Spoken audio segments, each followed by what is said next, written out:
Let's cut to the audience. If you could put your hands up and wait for the microphone to come over to you, that would be great. Hi, I just want to say, first of all, I loved you as Zorro. Thank you. And then I have a question about Once Upon a Time in Mexico.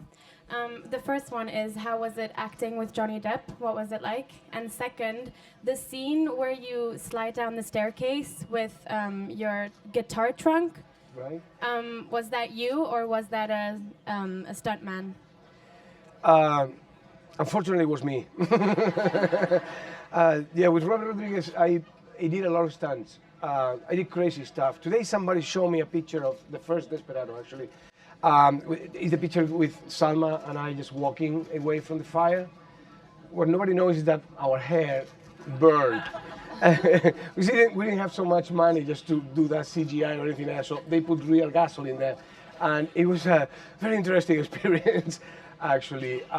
Johnny is a great guy. I only had actually one scene with him. I talked with him in the movie many times on the phone, but we had only one scene, but it was fun. He's a pretty eccentric guy, but I like him. He's very committed to the work, very serious when he's working. Take it very seriously and very given to the director and to his fellow actors. In this case, it was me. We had fun that morning. We talked a lot about movies, and I hope that we have more time together on the screen someday. Yeah. Thank you very much. I thought it was amazing in Expendables 3. Maybe you being the fourth one, and is there any chance of you doing another Zorro film? If time goes by and we do another Zorro, I'm going to be doing the character that Anthony Hopkins did in the first one. Because, in the second one, we have a kid already that was like 9 years old. Time going by, the kid would be like 19, 20. He would be ready, actually, to take over, which I wouldn't mind. I totally accept, the pass of time. It's absolutely natural, and I take it as it comes. So if that is the case, I would love to visit that character again. It's a lot of fun. It's a beautiful superhero that is not a superhero. He's just a hero because he doesn't have superpowers. I would like to take him out of the context. I would like to take him to Europe. He got to escape out of Mexico or something, and I would like to see Zorro fighting in an opera theater in Paris or something like that. I would like to take him completely out of the context. That would be fun. And what did you expect? The Spendable Fall is a possibility. We had a problem that we have to face. I mean, I don't want to criticize anybody, really. I mean it. But we have 17 million downloads of piracy. And, whoever financed the movie was not very happy about that.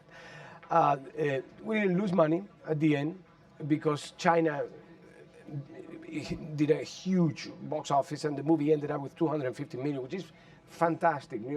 I think, yes, it's going to be probably a fourth, and I hope that my friend Sly Stallone is going to call me again. Hey kid, come over here. Great. Questions at back there? Hi. First of all, I'm a big fan, so thanks for coming and talking about the movie. I'm also Thank you for you coming. I'm also an animator, so I'm always delighted to see actors working in animation and having a great time. So thanks for your participation as a voice in animation and in animated films. And you mentioned earlier that you were on Broadway at one point. Have you been offered, would you like to come to do a play or musical in the West End in London? Would you love to do that? I was just wondering. First of all, great that you are in animation, because probably something that not many people knows about my implication with animation is that I have been producing animation movies in Spain for a while. I did 2 feature films and then a short movie called Lady and the Reaper that got a nomination for an Academy Award for the Oscars. And I'm going to continue in the universe. I really love the genre. Broadway, yes. I've been offered. The problem with Broadway is that it requires a tremendous amount of time.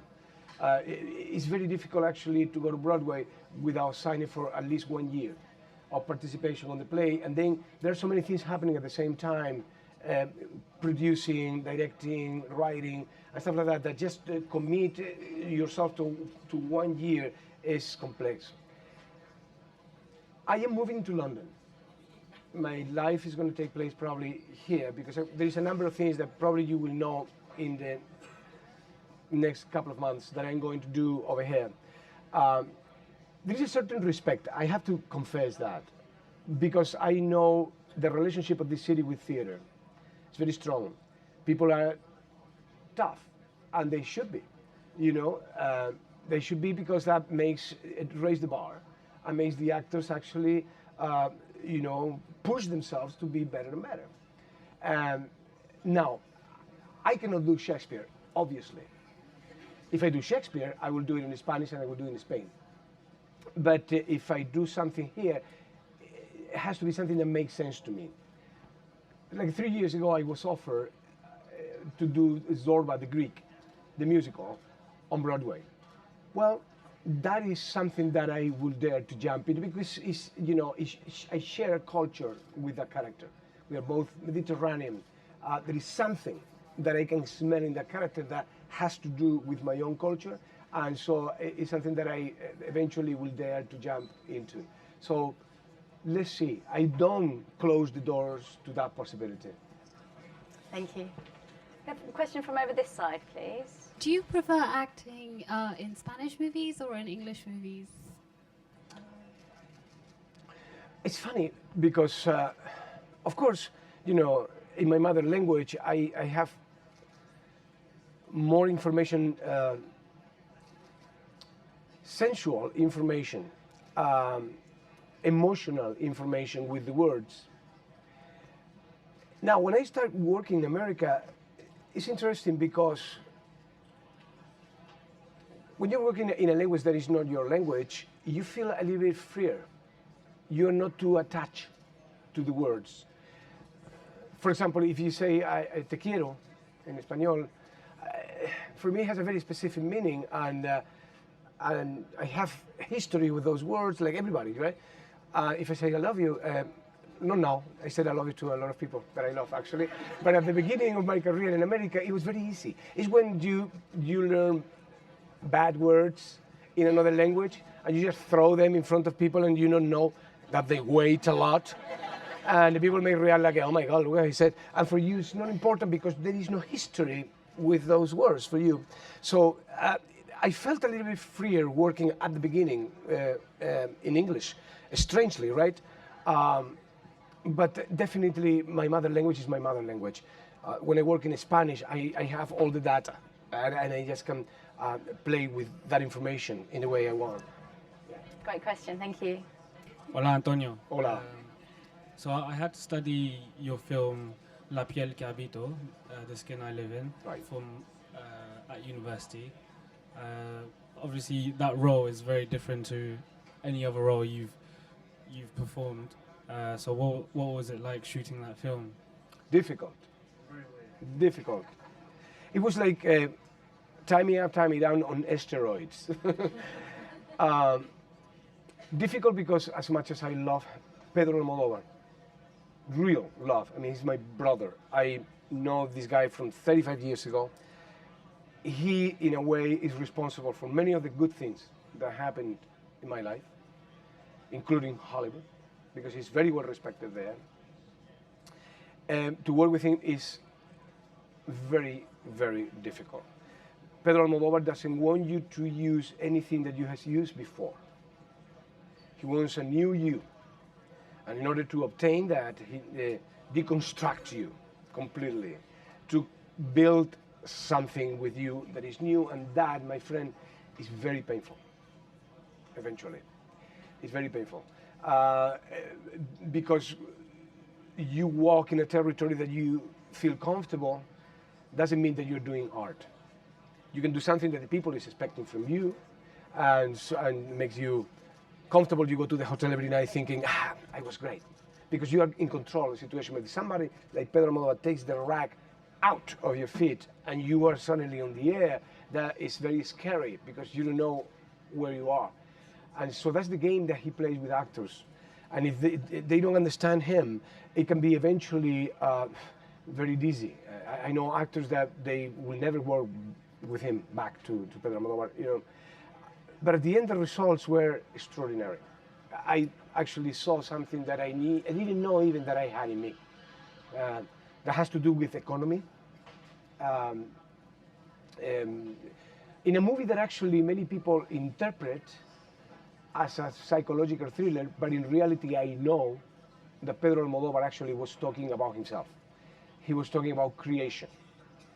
He was talking about a director that with his hands and with the capacity he got to write a script can change you to be a man into a woman, can change reality. And there is a lot of details in the movie about that. For example, do you remember the TV that I have in my bedroom? It's a movie screen. It's an homage to movies inside the movie. I play with my remote control and I bring my captive woman to a close-up and I examine her in a close-up and then in a landscape. So there is references to cinema continuously.